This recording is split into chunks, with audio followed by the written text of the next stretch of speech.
Hello everyone, welcome back to Avni's kitchen delights. मैं हूं आपकी होस्ट सुनैना अंशु और आज मैं आप लोगों के लिए अपनी पसंदीदा वेज थाली की रेसिपी लेकर आई हूं। इस थाली में मेरी सभी पसंदीदा डिशेस शामिल हैं और जब भी मेरा नियमित दिनों में थाली खाने का मन होता है तो मैं इसे तैयार करती हूँ। इस थाली को आप किसी भी मौके पर बना सकते हैं। आप इसे मेहमानों के लिए भी तैयार कर सकते हैं। मैंने यहाँ पर हर एक डिश को एक एक करके समझाया है, लेकिन अगर आप 2 से 3 गैस फ्लेम्स का इस्तेमाल करते हैं तो आप इस स्वादिष्ट और रंग बिरंगी वेज थाली को 2 से 3 घंटे में तैयार कर सकते हैं। इस थाली को हम नियमित दिनों में बना सकते हैं, इसीलिए मैंने इसका नाम रोजाना वेज थाली रखा है। मेरे घर पर सभी लोगों को यह वेज थाली बहुत पसंद आती है। आशा करती हूँ आप भी इसे बनाने का जरूर प्रयास करेंगे और आपको भी यह बहुत पसंद आएगी। तो चलिए आगे बढ़ते हैं और रोजाना वेज थाली बनाना शुरू करते हैं।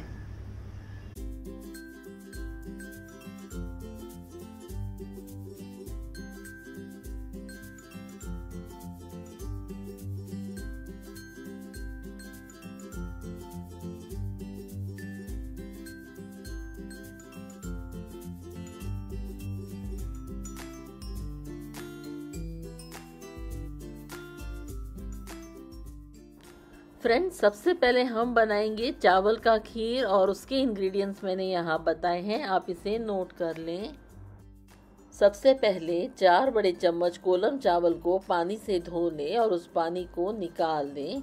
आप इसकी जगह समक चावल या ब्रोकन बासमती चावल का इस्तेमाल भी कर सकते हैं, वह भी अच्छे परिणाम ही देंगे।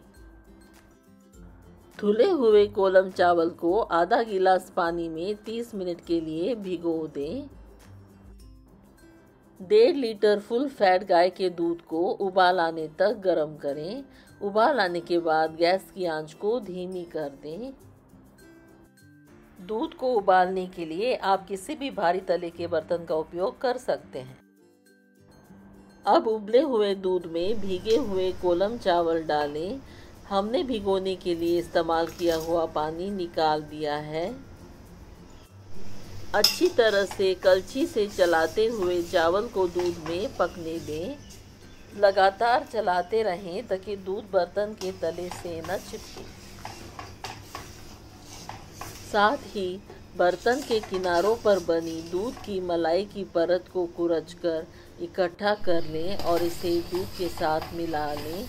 इससे ये दूध और भी क्रीमी बन जाएगा। 20 मिनट तक चावल दूध में पक चुके हैं और दूध अपनी ओरिजिनल क्वांटिटी से कुछ हद तक रिड्यूस हुआ है। कुछ पके हुए दानों को दबाकर चेक करें कि चावल पक गए हैं या नहीं। जब चावल 90% पक जाए और दूध रिड्यूस हो जाए तो इसमें ब्लांच किए हुए और चॉप किए हुए बादाम और पिस्ता डालें। तो 2 बड़े चम्मच ब्लांच किए हुए और बारीक कटे हुए बादाम डालें और 1 बड़ा चम्मच ब्लांच किए हुए और बारीक कटे हुए पिस्ता डालें। सब कुछ एक बार अच्छी तरह से मिलाएं। सूखे मेवे मिलाने से खीर और भी स्वादिष्ट बनती है। अब आधा छोटा चम्मच घर का बना हुआ हरी इलायची का पाउडर डालें और अच्छी तरह से मिला लें। घर का बना हुआ हरी इलायची का पाउडर स्टोर से खरीदे हुए हरी इलायची के पाउडर के मुकाबले खीर को बेहतर स्वाद और सुगंध देता है। अब इसमें 15 छोटा चम्मच चीनी मिलाएं। अपनी ज़रूरत के अनुसार ही आप चीनी डालें। अच्छी तरह से मिलाएं। कुछ देर में खीर में चीनी घुल जाएगी। सारी सामग्री डालने के बाद अब दोबारा चेक करें कि चावल पक गए हैं या नहीं।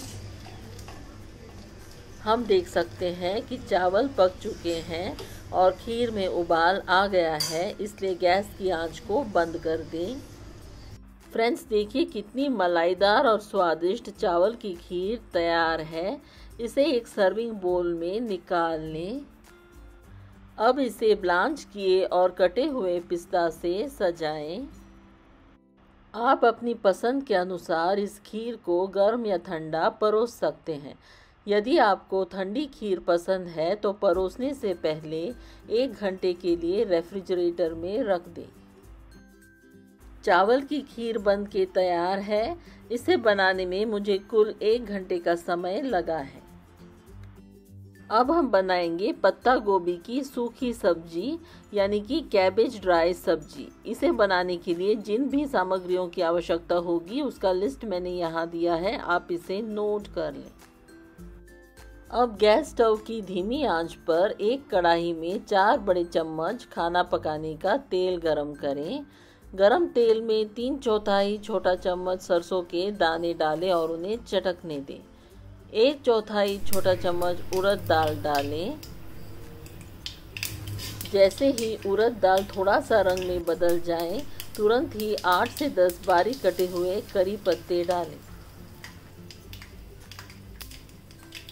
फिर बारीक कटी हुई एक हरी मिर्च डालें और सब कुछ एक बार अच्छी तरह से मिला लें।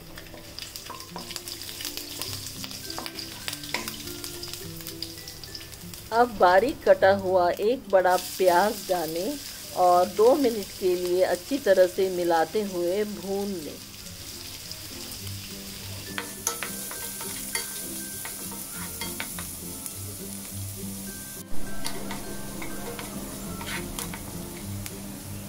प्याज को भून लेने के बाद अब इसमें 1/4 छोटा चम्मच हल्दी पाउडर डालें और अच्छी तरह से मिलाएं।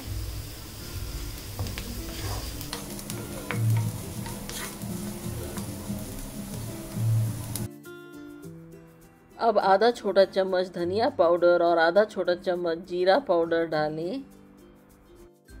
मसाले के पाउडर को तेल में अच्छी तरह से पकने तक अच्छे से मिलाएं।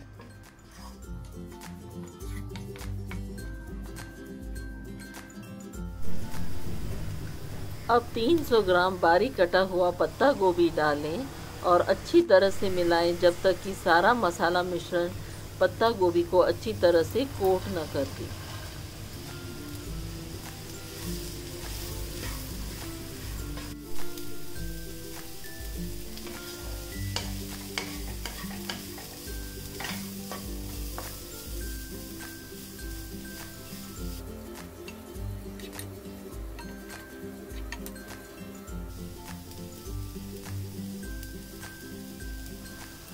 पत्ता गोभी को मसालों के साथ अच्छी तरह से मिला लेने के बाद इसमें ज़रा सा यानी कि 150 मिलीलीटर पानी डालें और 7 से 10 मिनट के लिए ढककर पकाएं। पकाते समय बीच बीच में चलाते रहें। 10 मिनट के बाद ढक्कन को हटा दें और आवश्यकता अनुसार नमक डालें।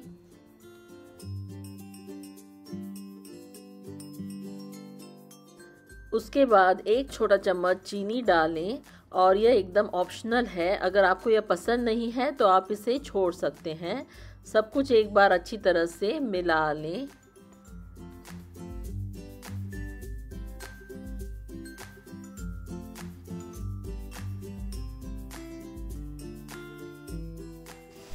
इस सब्जी में पत्ता गोभी को 2 मिनट तक हल्का सा भून लें। बीच बीच में चलाते रहें। सब्जी में जो हमने पानी मिलाया था वह सूख चुका है और पत्ता गोभी भी पक चुके हैं। गार्निशिंग के लिए लगभग मुट्ठी भर कटे हुए धनिया के पत्ते छिड़कें और ये देखिए हमारी पत्ता गोभी की सूखी सब्जी बनके तैयार है। गैस के फ्लेम को ऑफ कर दें और पत्ता गोभी की सूखी सब्जी को एक सर्विंग बोल में ट्रांसफ़र कर लें।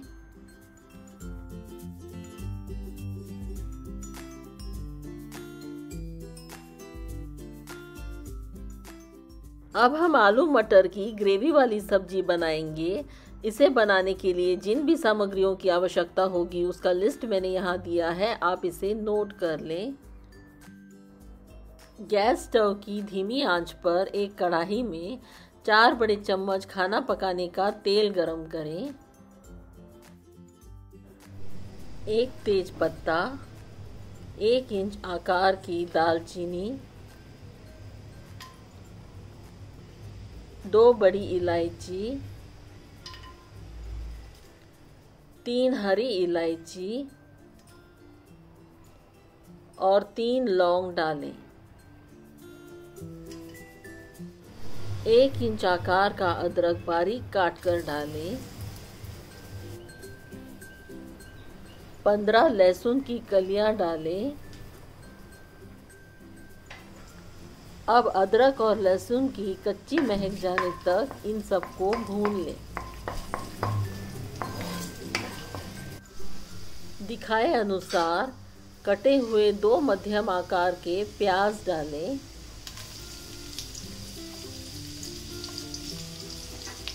सब कुछ एक बार अच्छी तरह से मिला लें और प्याज को सुनहरा भूरा होने तक भून लें।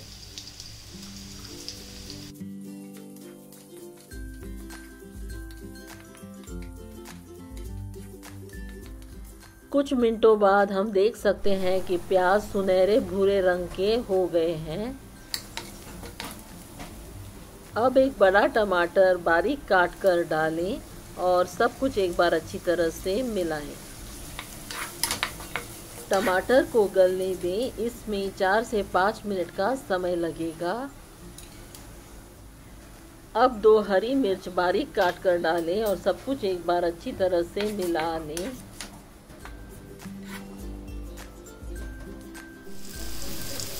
कुछ मिनटों बाद हम देख सकते हैं कि टमाटर गल चुके हैं। अब गैस की आंच को बंद कर दें। अब इस मिश्रण को ठंडा होने दें और कुछ देर बाद जैसे ही ये ठंडा हो जाए तो एक चिकना पेस्ट बनने तक इसे पीस लें। प्याज टमाटर मसाला पेस्ट बन के तैयार है। इसका इस्तेमाल हम बाद में ग्रेवी बनाने के लिए करेंगे। अब उसी कढ़ाई में 4 बड़े चम्मच खाना पकाने का तेल डालें। जैसे ही तेल हल्का सा गर्म हो जाए उसमें 1 छोटा चम्मच जीरा डालें। जीरा के रंग में थोड़ा बदलाव होने तक कुछ सेकंड के लिए रुकें। जीरा का रंग बदलने के बाद प्याज टमाटर का पेस्ट डालें।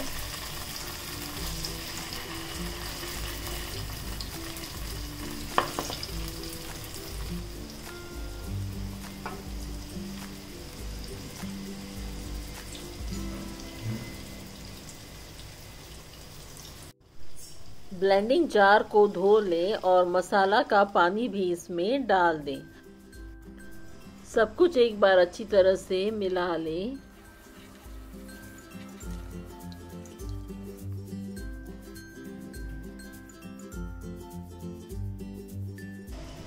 अब आधा छोटा चम्मच हल्दी पाउडर डालें। इसके बाद आधा छोटा चम्मच कश्मीरी लाल मिर्च पाउडर डालें।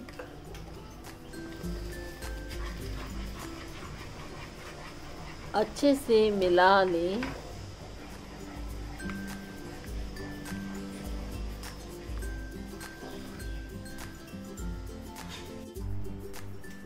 अब आधा छोटा चम्मच जीरा पाउडर डालें और आधा छोटा चम्मच धनिया पाउडर डालें और सब कुछ एक बार अच्छी तरह से मिला लें।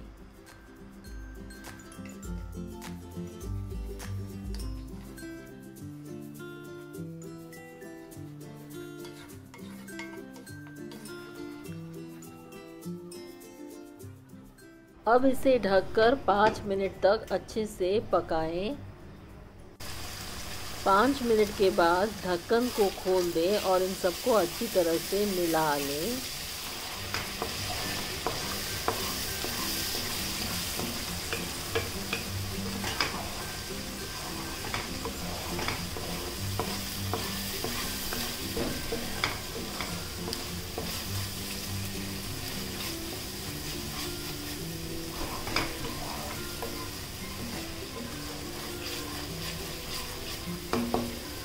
फिर से ढककर 2 मिनट तक अच्छी तरह से पकाएं।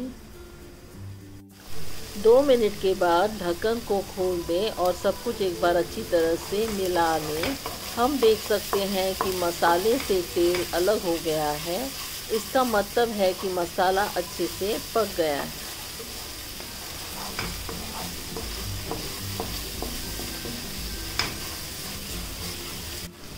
अब बाइट साइज पीसेस में कटे हुए आलू डालें।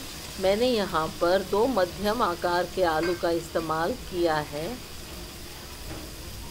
साथ ही 1 कप यानी कि 75 ग्राम मटर डालें। आप ताज़े या फ्रोज़न मटर का उपयोग कर सकते हैं। अब सब कुछ एक बार अच्छी तरह से मिला लें।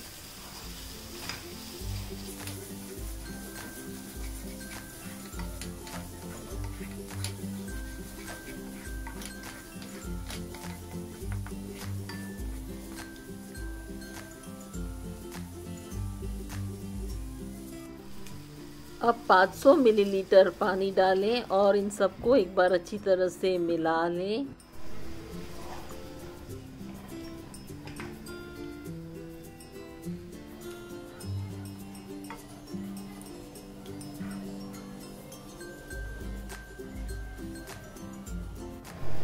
अब इसमें आवश्यकता अनुसार नमक मिलाएं।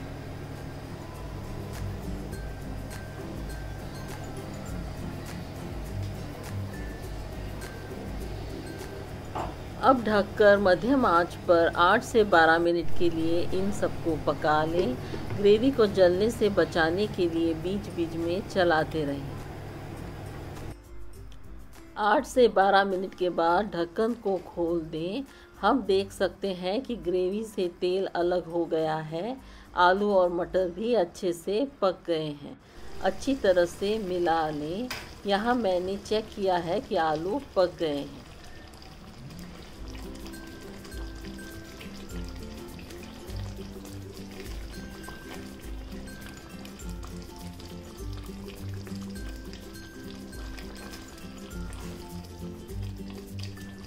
अब इस स्टेज पर आधा छोटा चम्मच गरम मसाला पाउडर डालें। मैंने किचन किंग गरम मसाला पाउडर का इस्तेमाल किया है। अच्छी तरह से मिला लें। आप कोई भी ब्रांड के गरम मसाला पाउडर का इस्तेमाल कर सकते हैं जो आपके पास हो। अब इन्हें ढककर 2 से 3 मिनट तक पकाएं। यह ग्रेवी के साथ गरम मसाला पकाने के लिए है। 2 से 3 मिनट के बाद ढक्कन को खोल दें। अब 1 छोटा चम्मच कसूरी मेथी डालें। उन्हें दोनों हथेलियों के बीच में मसल कर क्रश करें और फिर डालें और सब कुछ एक बार अच्छी तरह से मिला लें।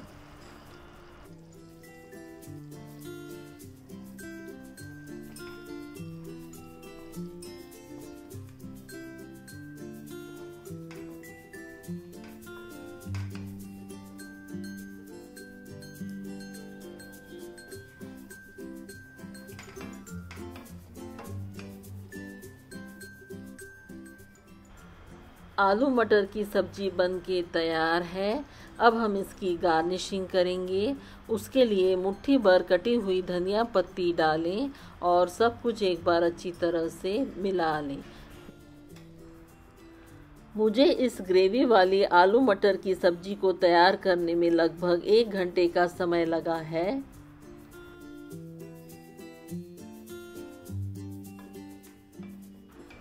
गैस के फ्लेम को बंद कर देने के बाद इस सब्जी को एक सर्विंग बोल में ट्रांसफ़र कर लें।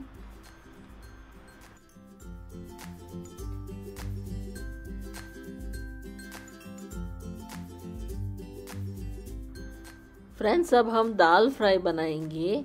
आप मेरे तरीके से बनाकर देखिए, ये बहुत ही स्वादिष्ट बनती है। और इसे बनाने के लिए जिन भी सामग्रियों की आवश्यकता होगी उसका लिस्ट मैंने यहाँ दिया है, आप इसे नोट कर लें।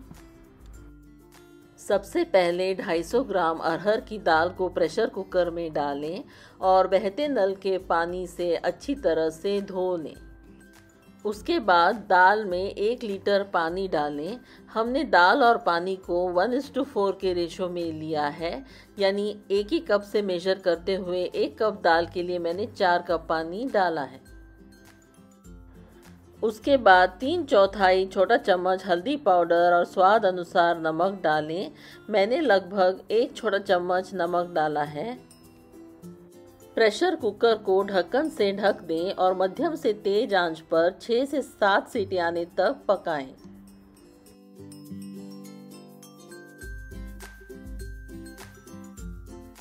ध्यान रहे कि हमें दाल को ओवर कुक नहीं करना है। 6 से 7 सीटी आने के बाद कुकर के प्रेशर को नेचुरली रिलीज़ होने दें और उसके बाद प्रेशर कुकर का ढक्कन खोल दें। अब दाल को चेक करें। हम देख सकते हैं दाल तो पूरी तरह से पक गई है, लेकिन एकदम गल नहीं गई है या ओवरकुक नहीं हुई है। अब इसे एक तरफ रख दें।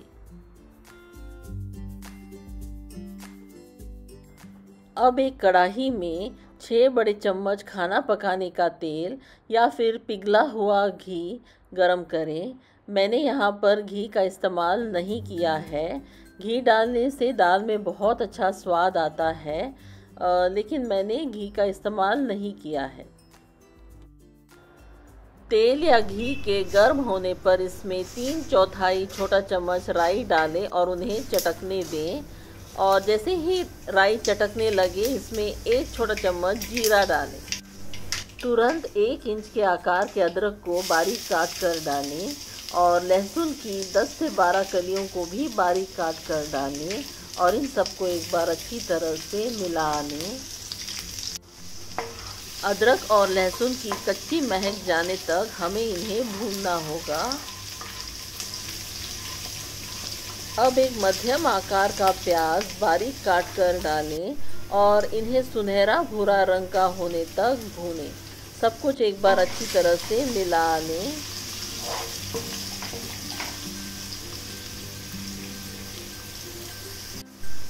अब आधा छोटा चम्मच हींग का पाउडर डालें। 10 से 12 बारीक कटे हुए करी पत्ते डालें। 1 या 2 हरी मिर्च बारीक काट कर डालें। आपको जितना तीखापन चाहिए उसके अनुसार आप मिर्च डाल सकते हैं। एक बार फिर से अच्छी तरह से मिला लें।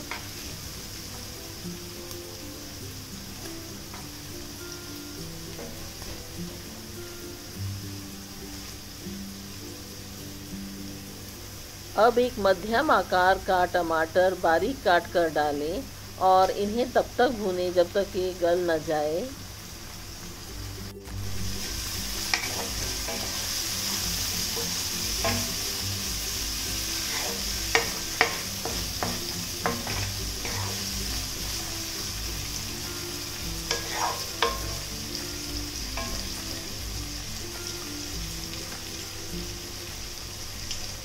टमाटर के गलने के बाद 1/4 छोटा चम्मच हल्दी पाउडर डालें। हमने दाल में पहले भी हल्दी पाउडर डाल दिया था, तो इस बार कुछ कम जोड़ें। पहले और अब मिला करके हमने दाल में कुल 1 छोटा चम्मच हल्दी पाउडर मिला दिया है। सब कुछ एक बार अच्छी तरह से मिला लें। फ्रेंड्स, प्याज टमाटर के मिश्रण को अच्छी तरह से भूनना बहुत ज़रूरी होता है, क्योंकि ऐसा करने से यह दाल को एक बहुत अच्छा स्वाद और सुगंध देता है। तो यह प्याज टमाटर का मिश्रण अब बन के तैयार है। इस भुने हुए प्याज और टमाटर के मिश्रण में पकी हुई दाल को डाल दें और फिर इसे अच्छी तरह से मिला लें। आप दाल की कंसिस्टेंसी को अपने हिसाब से एडजस्ट कर सकते हैं। ज़रूरत हो तो आप इसमें पानी डालें। मैंने और पानी नहीं डाला है और मेरी दाल फ्राई बन के तैयार है।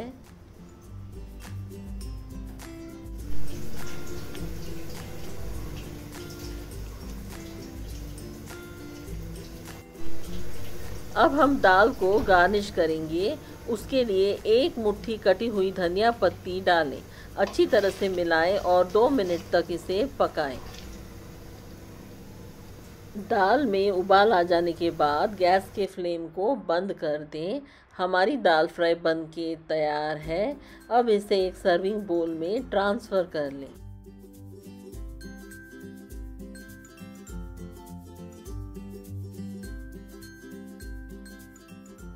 अब हम बनाएंगे जीरा राइस और उसे बनाने के लिए जिन भी सामग्रियों की आवश्यकता होगी उसका लिस्ट मैंने यहाँ दिया है, आप इसे नोट कर लें।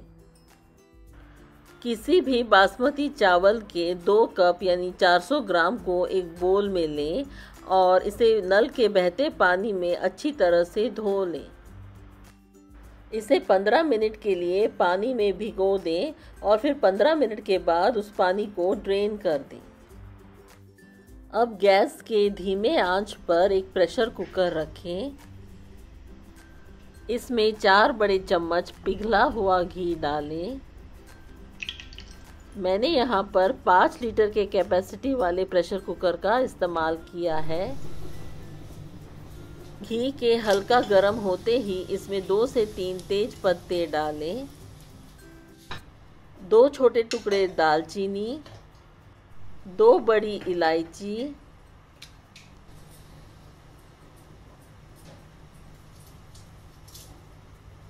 3 से 4 हरी इलायची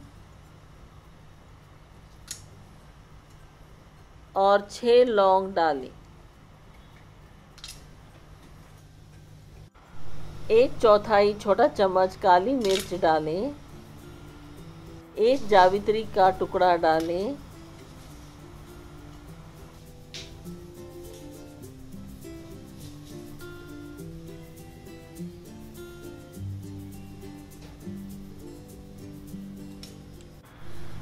दो छोटा चम्मच जीरा डालें।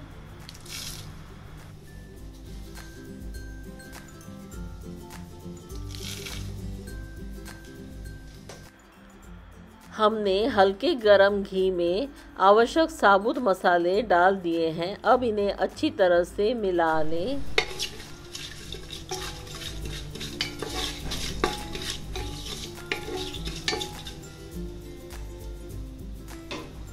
खड़े मसालों को घी में अच्छी तरह से भून लेने के बाद इसमें भीगे हुए चावल डालें और इन्हें अच्छी तरह से मिला लें।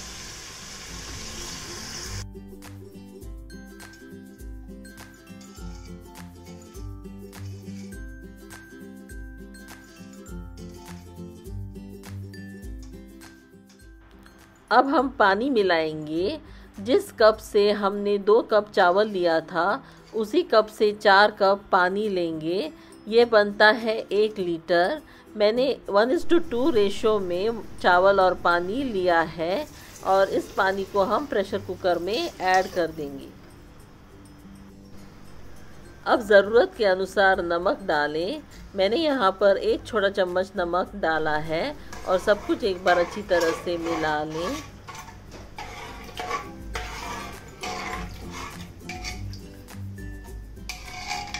प्रेशर कुकर को उसके ढक्कन से ढक दें और धीमी आंच पर 3 सीटी आने तक चावल को पकाएं।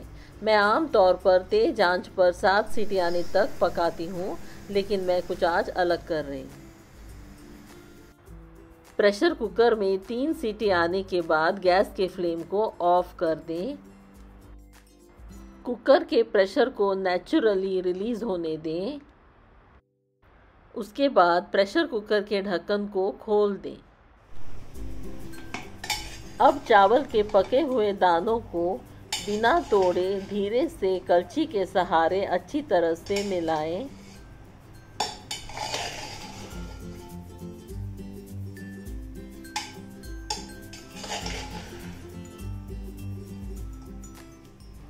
ये देखिए, हमारा गर्मा गर्म जीरा राइस बन के तैयार है।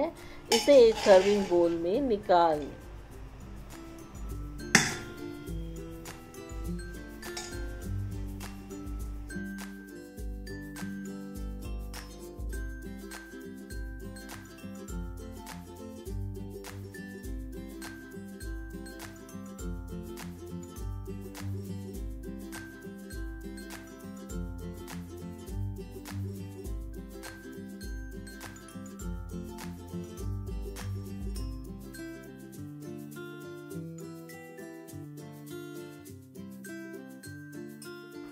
अब हम बनाएंगे बीटरूट और गाजर का रायता। सामग्री का लिस्ट मैंने यहाँ दिया है, आप इसे नोट कर लें। रायता बनाने के लिए सबसे पहले एक बोल में 400 ग्राम दही लें। इसे तब तक अच्छी तरह फेंटें जब तक कि दही चिकना ना हो जाए।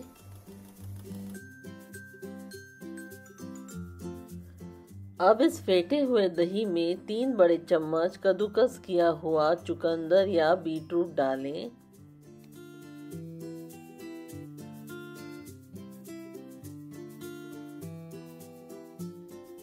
3 बड़े चम्मच कद्दूकस किया हुआ गाजर भी डालें।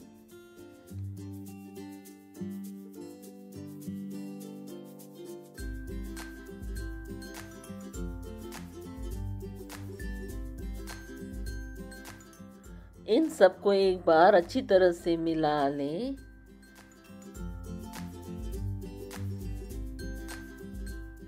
अब इसमें आधा छोटा चम्मच भुना हुआ जीरा पाउडर, 1/4 छोटा चम्मच चाट मसाला पाउडर, 1/4 छोटा चम्मच काली मिर्च पाउडर और 1/4 छोटा चम्मच सेंधा नमक मिलाएं।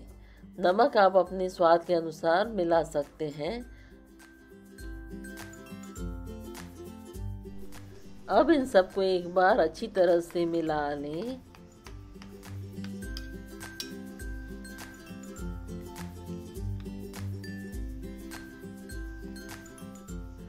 हमारा रायता बन के लगभग तैयार है। अब इसे कद्दूकस की हुई चुकंदर और कद्दूकस की हुई गाजर से गार्निश करें। अंत में गार्निशिंग के लिए थोड़े से कटे हुए धनिया के पत्ते भी इस पर छिड़कें। तो फ्रेंड्स, हमारा चुकंदर और गाजर का रायता बन के तैयार है। लग रहा है ना ये बहुत ही रंग बिरंगी और स्वादिष्ट।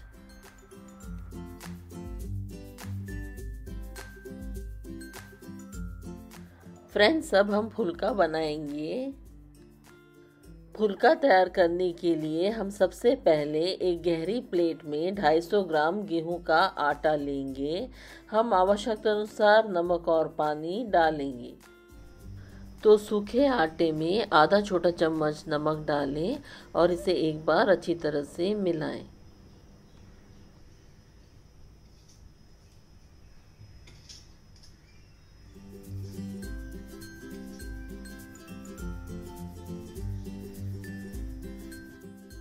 अब आटे में थोड़ा सा पानी, मान लीजिए 100 मिलीलीटर पानी डालें। हम एक बार में सारा पानी नहीं डालेंगे। अब इन्हें उंगलियों से अच्छी तरह से मिलाएं।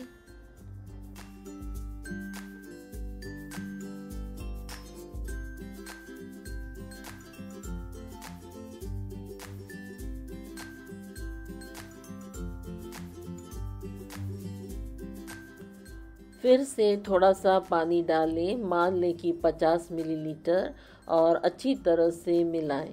इस तरह से थोड़ा थोड़ा पानी डालते हुए आटे को गूंथ कर तैयार कर लीजिए। आटे को चिपचिपा न बनाएं, यह नरम होना चाहिए, न ज़्यादा गाढ़ा और न ज़्यादा ढीला। यह उंगलियों से चिपकना नहीं चाहिए।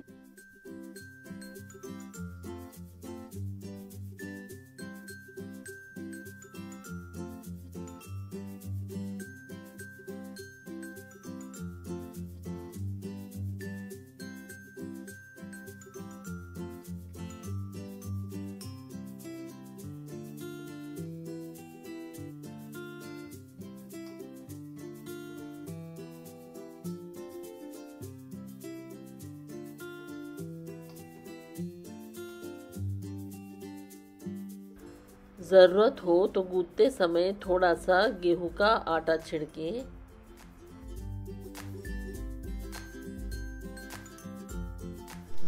अपनी हथेली की एड़ी से या अपनी मुट्ठी से गूंथ लें, जैसे कि दिखाया गया है।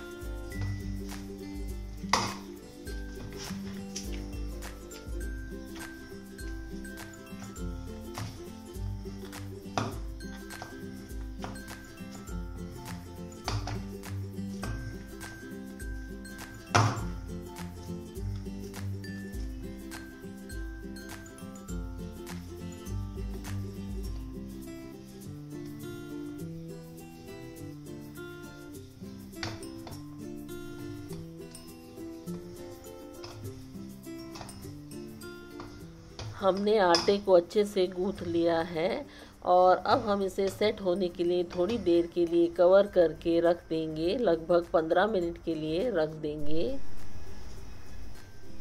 इस आटे को बनाने के लिए हम 250 ग्राम गेहूं के आटे के लिए 175 से 200 मिलीलीटर पानी का उपयोग कर सकते हैं। 15 मिनट के बाद ढक्कन को खोल दें। दूसरी प्लेट में थोड़ा सा गेहूं का सूखा आटा लें। ज़रूरत हो तो गूँथे हुए आटे पर थोड़ा सा सूखा आटा छिड़कें और 1 मिनट के लिए फिर से गूँथ लें।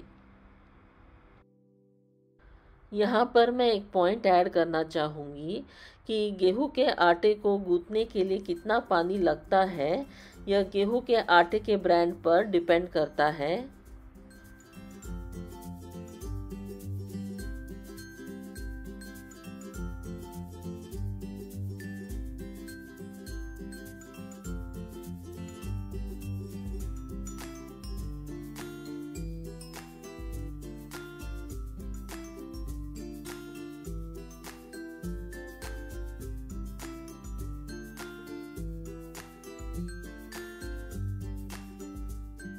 फ्रेंड्स, हमारे फुलके का डो बनके तैयार है। अब इस डो का एक छोटा सा भाग लें और इसका एक बॉल बना लें। एक बार बनने के बाद यह डो बॉल या लोई क्रैक फ्री होनी चाहिए। सारे डो में से लोई बना लें। अच्छी तरह से गूँथे हुए आटे से एक क्रैक फ्री लोई बनती है।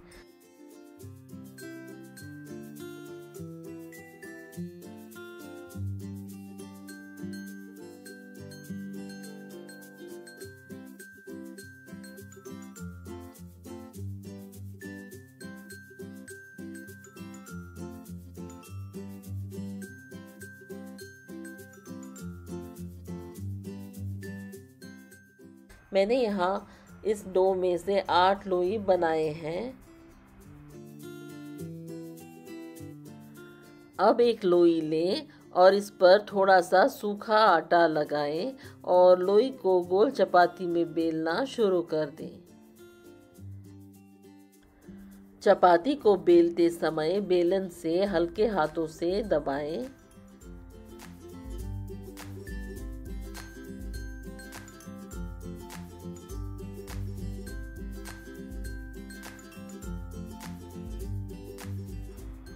यदि आवश्यक हो तो थोड़ा सा गेहूं का आटा छिड़कें और एक गोल चपटी चपाती बनाने के लिए फिर से रोल करें, जैसे कि दिखाया गया है।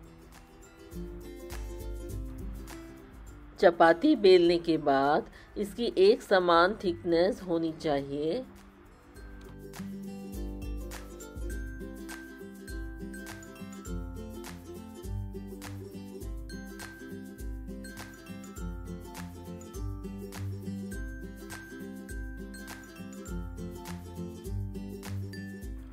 हमने एक लोई को अच्छी तरह से बेल लिया है।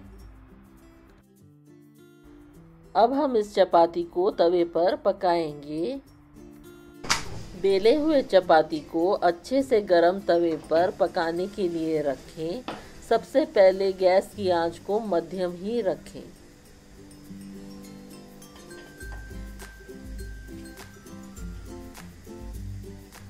चपाती को कुछ सेकंड के बाद पलट दें, मान लीजिए 4 सेकंड के बाद।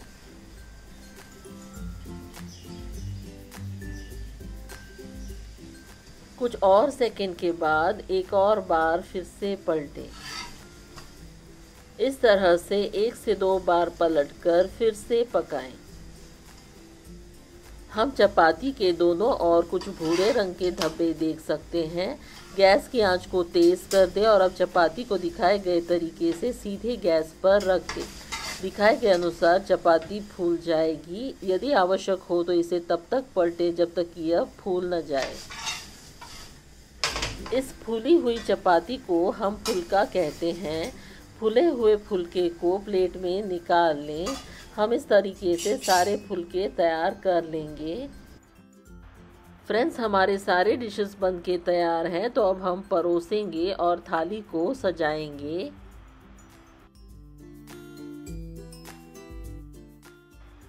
मैंने सलाद के लिए कुछ कटे हुए खीरा और टमाटर दिखाए हैं।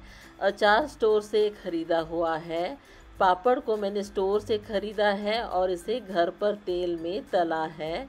अब मैं प्रत्येक व्यंजन को एक छोटी कटोरी में परोसने जा रही हूँ और कटोरे को मैं एक बड़ी थाली पर रखूँगी। सबसे पहले मैं जीरा राइस को थाली के बीच में रखकर शुरू करती हूँ। फ्रेंड्स, यदि आप 2 गैस फ्लेम का इस्तेमाल करके इन व्यंजनों को बनाते हैं तो आप इस थाली को 2.5 से 3 घंटे के भीतर तैयार कर सकते हैं। यदि आप 3 गैस फ्लेम का इस्तेमाल करके इन व्यंजनों को बनाते हैं तो आप 1.5 से 2 घंटे के भीतर इस थाली को तैयार कर सकते हैं। आप अपने हिसाब से बनाएं और कमेंट सेक्शन में मुझे बताएं कि आपको कितने घंटे लगे इस थाली को तैयार करने में। मुझे यहाँ पर 3 घंटे लगे थे इस थाली को तैयार करने में, लेकिन मैंने यहाँ एक एक करके ही आपको दिखाया है। फाइनल पिक्चर देखने के लिए इस वीडियो को अंत तक ज़रूर देखें।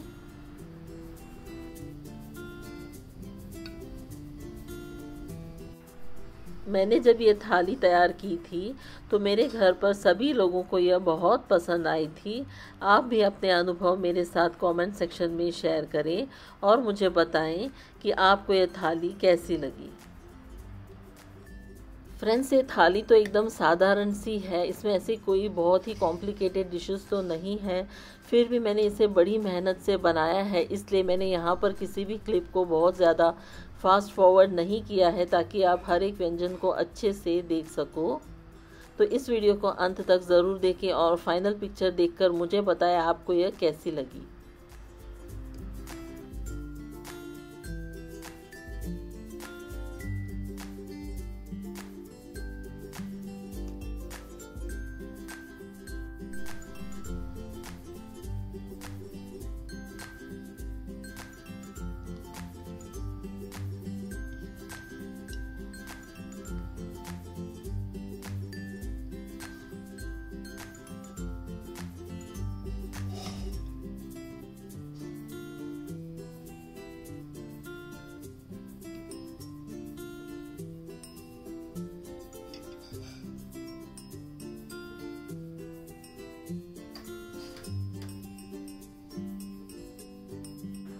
मैंने सभी व्यंजनों को थाली पर सजा लिया है और हमारी वेज थाली बन के तैयार है ना यह एकदम टेस्टी और लाजवाब।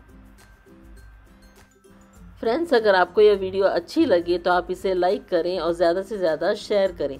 मुझे सपोर्ट करने के लिए मेरी चैनल को सब्सक्राइब करें। इसके लिए आपको सब्सक्राइब बटन पर क्लिक करना होगा और ये एकदम फ्री है। मेरे आने वाले वीडियोस की नोटिफिकेशंस पाने के लिए आप बेल आइकन पर भी क्लिक करें। वीडियो देखने के लिए बहुत बहुत धन्यवाद।